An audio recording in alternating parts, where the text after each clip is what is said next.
The broken 727 came to rest a burning wreck 1,000 feet from the runway. Inside, 107 persons were initially trapped, several emergency exits blocked by fire and debris. Quickly, rescue workers climbed into the openings burned through the aluminum skin. 61 passengers and crew members were carried away from the wreckage, most with only minor injuries. Some were even able to walk away.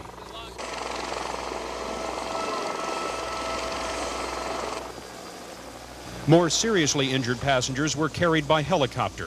33 were admitted to area hospitals. The 3 flight deck officers survived the crash. The pilot was trapped inside his badly twisted cockpit for more than half an hour. Trouble hit Flight 1114 as it rolled down the runway, headed for Salt Lake City. Witnesses say the plane lifted off only a few feet. Loud bangs were heard, and the plane slid sideways into the field.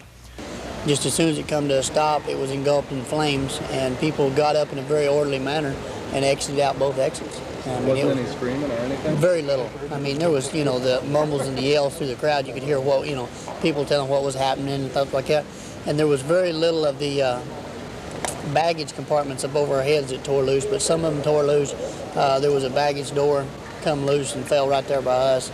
And other than that, the main thing was the smoke.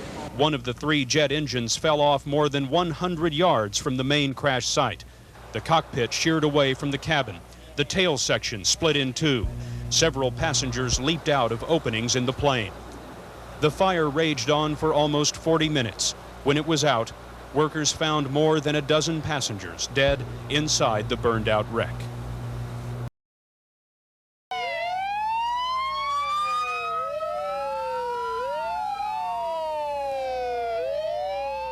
The flight of Delta 1141 lasted less than 1,000 yards. The 727 jetliner rose a few feet, then fell, skidding into the open field, exploding in flames. Well, we took off. We're about 20, 30 feet off the ground, and there was like 3 big backfires. The plane veered off a little to the right, but not much. Like the pilot got control of it. I think what happened was he felt that he had the power to lift it up, and then he realized he didn't, and he just set it back down. And what happened was the gear, the wheels and everything collapsed on the left side of the plane, and the wing on the left side just scraped the runway the whole way up, whole way out. He was going to take off, but he didn't have enough power, so the plane's like at an angle. Some passengers described the accident this way: trouble with one of the outboard engines, possibly an explosion. Then, failure of part of the main landing gear, causing a wing to dip and grind along the runway. The fuel tanks in the wing caught fire as the plane careened into the field. 107 people inside. Flames, debris, and smoke blocked several emergency exits. Many scrambled for daylight through a gaping hole where the rear of the plane ripped in 2. Rescue workers climbed through holes burned in the aluminum skin. 61 passengers and crew members were carried away, most with minor injuries. Seriously hurt passengers were lifted by helicopter, 33 taken to area hospitals, several burned, only 1 in critical condition. The cockpit crew members were among the survivors. The captain was trapped on his twisted flight deck for more than half an hour. In the burned fuselage, 13 people were found dead, apparently victims of smoke and flame. Rescue workers said 11 victims were huddled near this emergency exit, which is only partially open. At the head of the group was a flight attendant who may have been struggling with the door. Late today, investigators with the National Transportation Safety Board arrived from Washington. They made a preliminary inspection and found one of the plane's engines more than 100 yards from the main crash site. From the air, the debris path is visible. The aircraft broken into 3 sections, but the cabin remarkably free of impact damage. The primary hazard to those on board was the intense kerosene fire.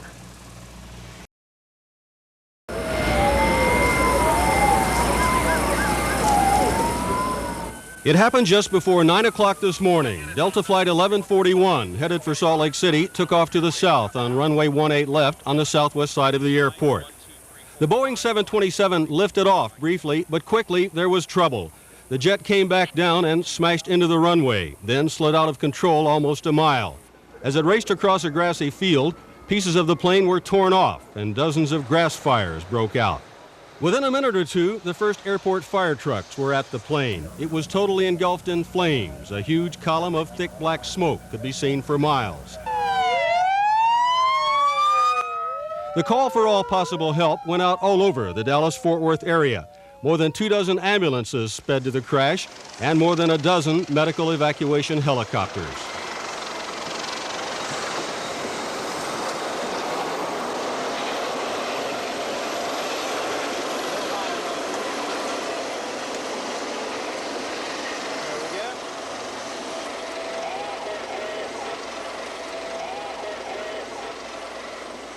Three Care Flight helicopters came in to take out the injured. Military helicopters also were pressed into service. A team of doctors and nurses from Parkland and other local hospitals immediately set up a triage area to care for the injured. As that was going on, firefighters were still putting out small fires inside the crushed airplane. Amazingly, some of the passengers walked away from the burning wreckage almost unhurt. Many suffered only minor cuts and bruises. The first paramedics to arrive say they saw 30 to 40 survivors walking around, some of them in a daze. The less seriously injured were helping the more seriously injured as they walked away. Were there people rescued who might have been burned to death without people getting to them in time? Yes, I'm certain there were. The plane's captain, Larry Davis, was pinned inside the partially crushed cockpit. The plane still burned as the rescuers raced to get him out. We went in and he was in the cockpit and he couldn't move because his back was hurt. He was complaining his back was hurt. He was in pain? Yes, sir. Was he still strapped in? Yes. Okay. And so we got a short backboard on him, and then we had to put a long backboard on him, and then we took him out of the door that's there open now. Just what went wrong still is not known. It's believed the plane got barely into the air, then flames spewed out of the left engine. Then, apparently, the landing gear on the left side of the plane collapsed, causing the left wing to dip down onto the runway. Then the jet hit the ground and rocked back and forth on a terrifying slide. One of the passengers calls Captain Davis a hero, saying he did a remarkable job of getting the crippled plane down and probably saved a lot of lives. This afternoon, there was the somber job of removing the 13 bodies. But over and over, people looked at what's left of Flight 1141 and said, "It's incredible that anybody got out alive." Bill Brown, Channel 8 News, DFW Airport.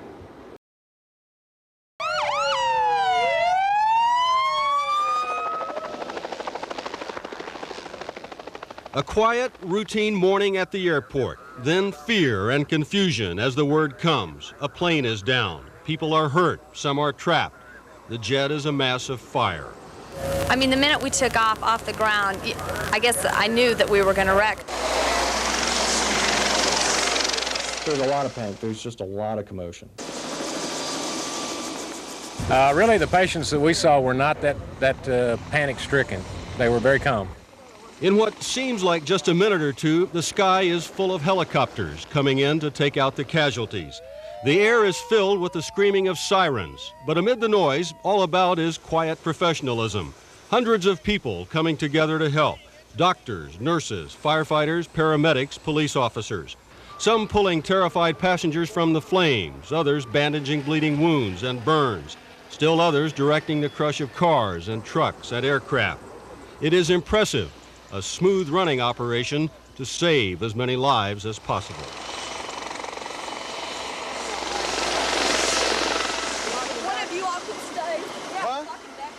We went in and he was in the cockpit and he couldn't move because his back was hurt. When you look at the plane, what do you think about the fact that so many survived? It's remarkable. Remarkable, incredible, amazing. Words that came often to people's lips as they would turn and look at the burned out hulk that held 107 souls, that sadly claimed 13 of them, but in ways we may not understand, spared so many more. Bill Brown, Channel 8 News, DFW Airport. Delta Airport security whisked away grieving relatives. They gathered in this room in Terminal 4E. LaRonna Jones came and found out the news of her grandmother was good. All we know is that The hospital called where my parents work, said she was in the hospital, she was all right, but we don't... Several chaplains were there offering consolation and prayers to the emotionally torn. One described the mood. Saddened, shaken, but everybody seemed to hold up pretty well. No one was hysterical and no one fainted. Survivor Michelle Christensen was so upset after escaping the wreckage she could barely talk or think. When the plane started to go up, it was teetering back and forth. And I mean, the minute we took off the ground, I guess I knew that we were going to wreck because I've flown a lot of Delta flights, a lot of them, and I've never, ever had, it's just never been like that. And we kept going up, and it was still going back and forth, and then we started to go down. When we finally skidded to a stop, I was sitting next to an exit door, and I pulled the exit, but my door was on fire, and so the flames jumped in, and so obviously we shut my door, and we all got out on the other side of the plane. Christensen walked away with minor cuts and bruises. She ran to a nearby road and flagged down Joe Harris, who was on his way to work. She was, scared to death. She was just lucky to be alive. Brenda Rader thought a friend was on the flight. He was bound for Salt Lake City, but it turns out he took an earlier flight. You must feel happy, happy, happy. While the news was good for some, it was certainly disastrous for many others at Delta Terminal 4E. Michael Hill, Channel 8 News.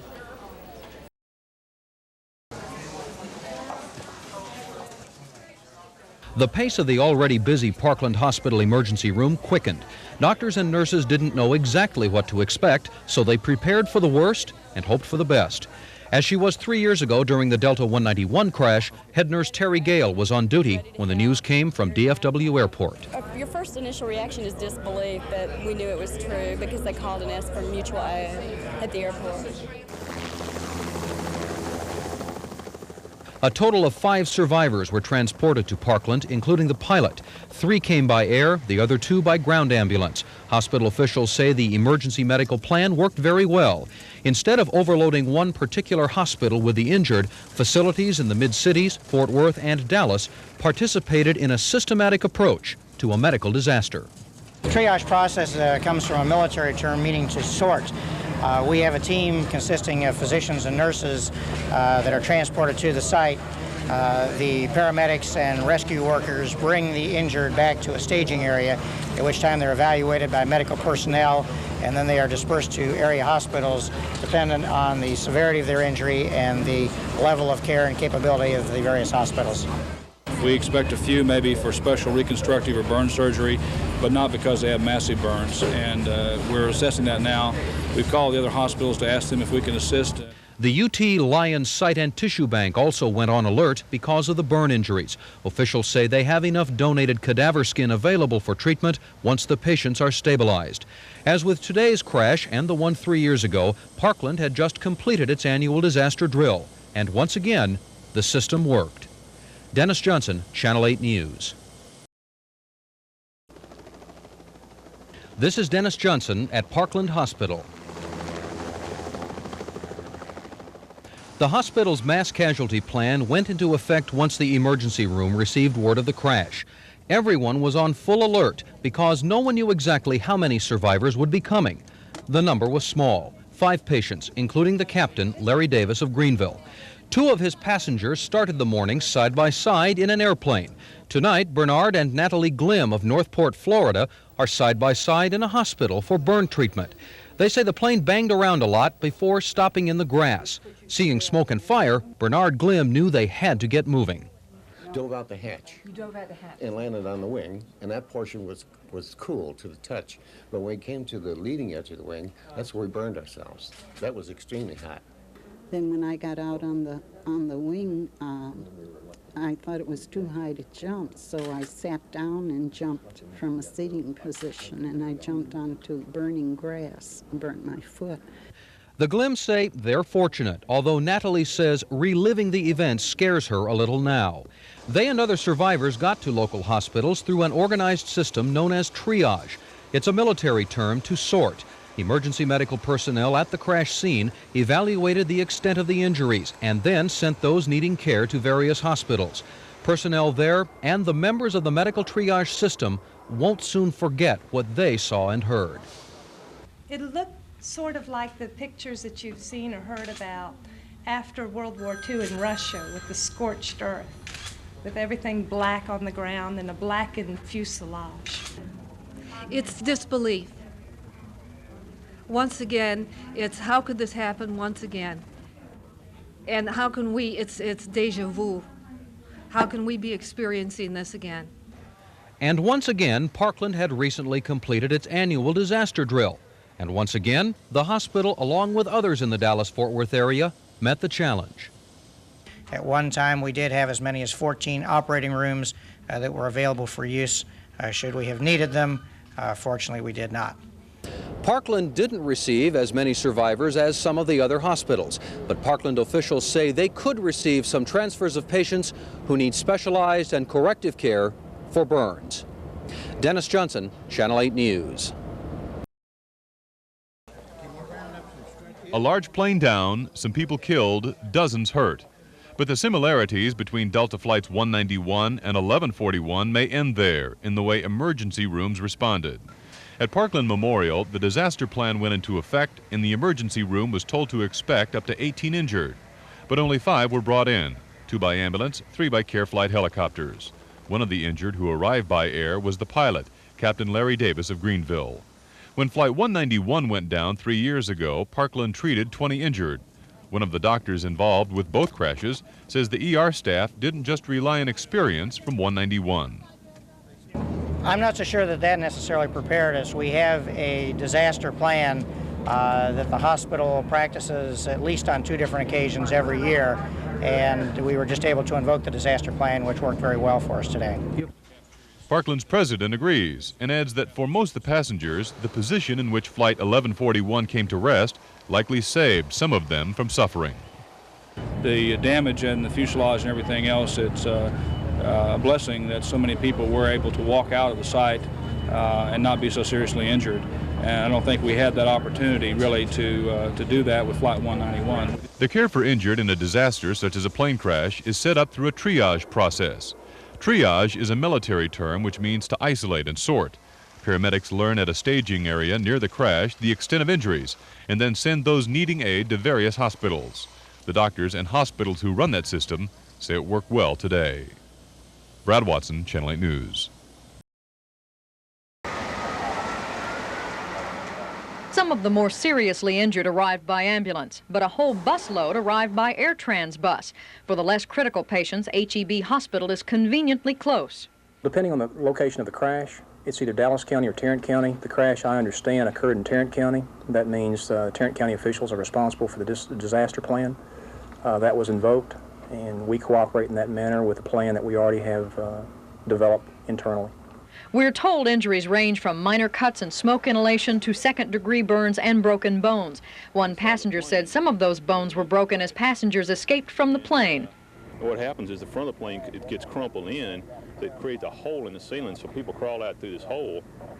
And so I got out, and you just, you slide down the side and jump, and everybody kept jumping. And my right-hand wing, I looked out, and it hit the ground, broke, and all the flames shot towards my window. Among the injured are crew members and Delta employees. At least one of those, flight attendant Dana Deason, has been admitted in satisfactory condition.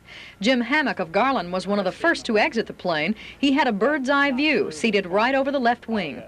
I turned and opened the door and jumped out of the airplane, and I could see people, when I stopped and turned around, I could see people coming out of the hole in the front of the airplane. Throughout the day, passengers have been allowed to go home. Some appeared a little shaken, but as many said, glad to be alive.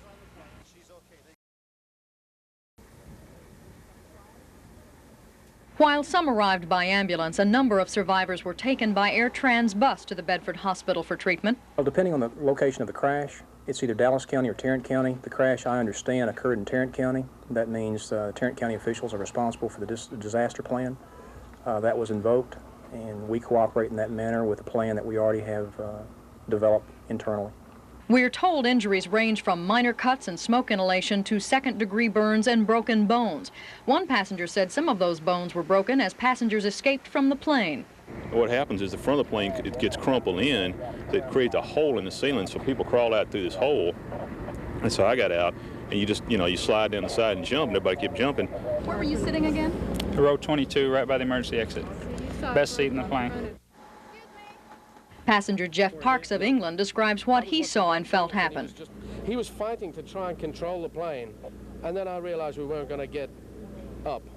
Then I saw him put the wing flaps up, so I knew he was trying to get it back down again, and then my right-hand wing, I looked out, and it hit the ground, broke, and all the flames shot towards my window. For those passengers and family members needing comfort, a priest from a Hearst Episcopal church came to the hospital. I was very happy this morning to be offering prayers of thanksgiving instead of the other way, and it was really a sad, happy time.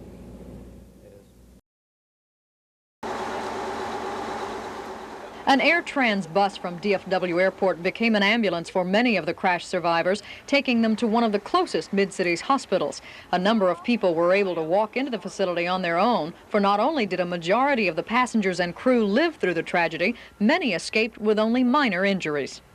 He was going to take off, but he didn't have enough power, so the plane's like at an angle. So as he goes up in the air, you get about 5 or 10 feet up in the air, and the plane's just going this way because it's totally unstable, so he's trying to crash into a field off the runway. So we just bounced from one side to the other, and it finally, it's on fire on one side of the plane, and then it ends up crashing. However, some passengers, upset and confused, had little explanation for what happened. Honey, we just don't know. We were getting ready to start off in the plane, and we just started bumping and swerving, and everybody said, get out. Hospital personnel say injuries range from smoke inhalation to second-degree burns on hands and arms. Some broke bones when they jumped from the plane. Passenger Jeff Parks from England said he felt glad to be alive. I was watching both wings, and he was fighting to try and control the plane, and then I realized we weren't going to get up. Then I saw him put the wing flaps up, so I knew he was trying to get it back down again, and then my right-hand wing, I looked out, and it hit the ground, broke, and all the flames shot towards my window.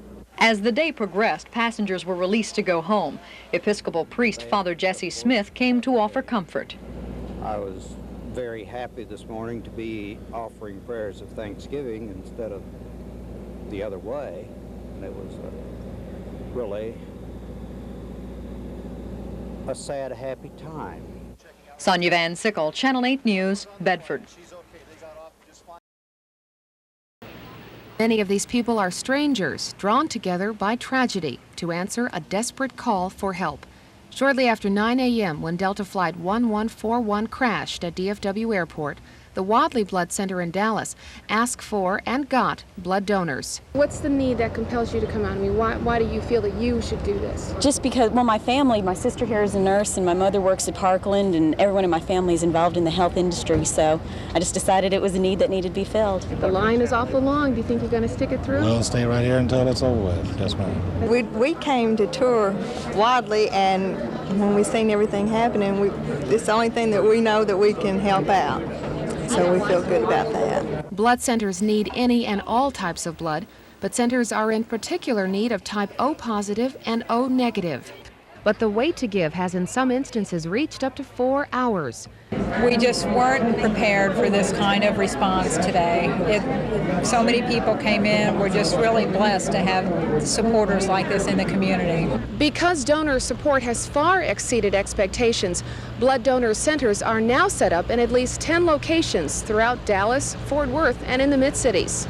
At Carter Blood Center in Fort Worth, 400 people braved long lines to donate. Well, last time when 191 went down, they were calling for O negative, and I have O negative. Blood center officials urge you to call first and determine the need before you come out.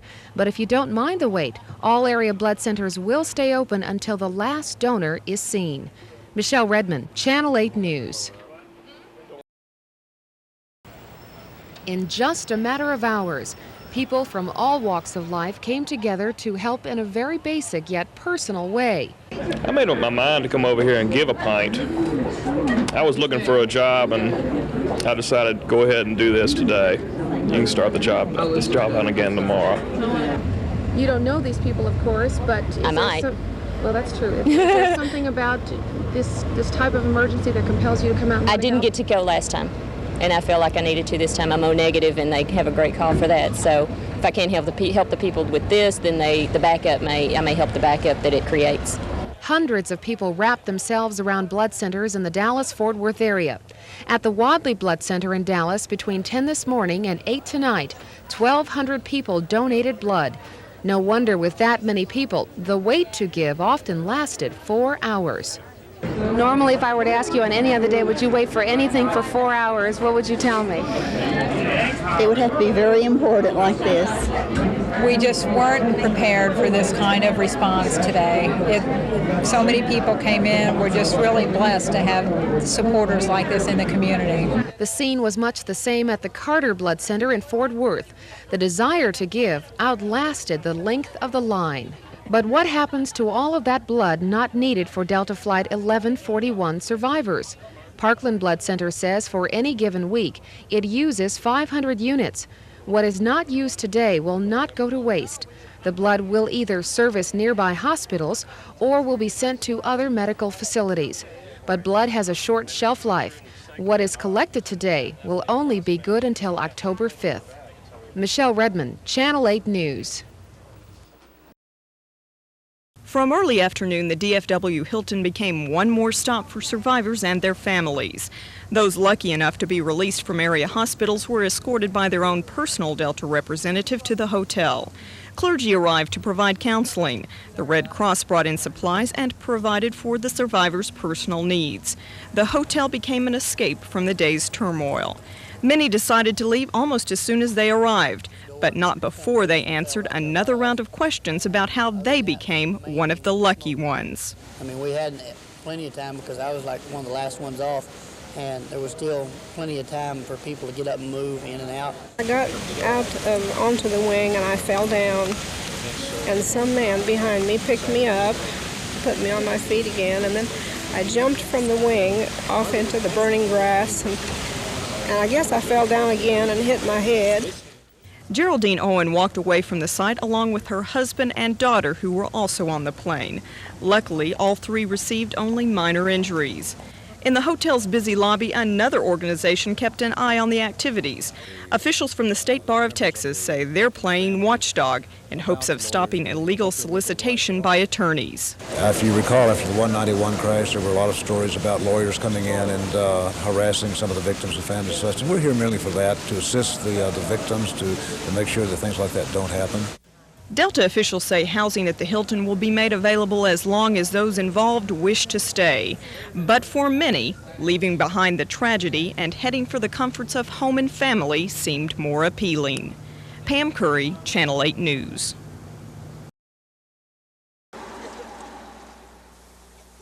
24-year-old Tammy Robert of Monroe, Louisiana, was rushed to Harris Hospital with the other 64 survivors yesterday. She was suffering smoke inhalation from the fire and toxic fumes released as the plane burned. Still on an IV this morning, Tammy looked better, but still a little weak. Her 16-month-old daughter, Sarah, fared much better. Tammy says her only thoughts yesterday were for her child. Mostly that I had to get my little girl out. I just wanted to get her safe, and I was scared we were going to die. It was Tammy's first time to fly, so she says she didn't recognize the first sounds of problems the plane was having. For 37-year-old Troy Prater of Garland, however, as soon as he could see and feel what was happening, he says his first thoughts were of death. I was in the 12th row and we were all headed front, so that's 12 times 6 minus the empty seats. There's a lot of people that had to get out of that hole before me, and I wasn't sure if I was going to have enough time to get there. Prater, a Garland veterinarian, was headed to Montana on a fishing trip. He says when the crash first occurred, there was screaming, but never any chaos among the passengers. Once people got out of their seat and in the aisle, it was just one at a time. I thought that people held up very well. Prater was released to go home today. Another 17 people still remain hospitalized at HEB, all in stable or fair condition. When asked his thoughts on the high number of survivors, Prater said simply, God was with us. Sonia Van Sickle, Channel 8 News, Bedford. Nervous laughter lightened the atmosphere at Delta's Gate 15. Flight 1141 was still scheduled for service. A new Boeing 727 waited for passengers to board. Everything appeared routine, as if nothing had happened just 24 hours earlier. But grim pictures and headlines reminded passengers that this same routine yesterday morning ended in tragedy. Ronnie Black of West Monroe, Louisiana, was among the handful of survivors waiting to board. He decided to go ahead with his hunting vacation. How hard is it to get back on this plane today? It's pretty hard, but you got to do it sometime. Why are you doing it? Can't live in Dallas. I either got to go home or I got to go hunting. I got to fly either way, so might as well go hunting. George Snelling of Dallas was scheduled to fly on 11:41 yesterday, but for the first time in 8 years, he says his clock radio didn't go off. It was a little bit, your heart kind of sinks, realizing you should have been there and weren't. I was in 25D. I don't know if that would have been a section that was under fire or not. Most passengers expressed confidence in the airline, convinced that the same thing couldn't happen twice. I don't have any problem with it at all. I trust Delta a lot. No problem. All faith in the system. You got to have faith in the system. No problem. But shortly after Delta Flight 1141 left the gate, the system was in trouble. Officials say the plane was heading down the runway when a warning light in the cockpit indicated some kind of problem. The pilot slowed down and taxied back to the terminal. Some passengers were rerouted to other flights, while Delta officials switched to a different plane and rescheduled passengers for a later departure. Rick Lemay, Channel 8 News, DFW Airport.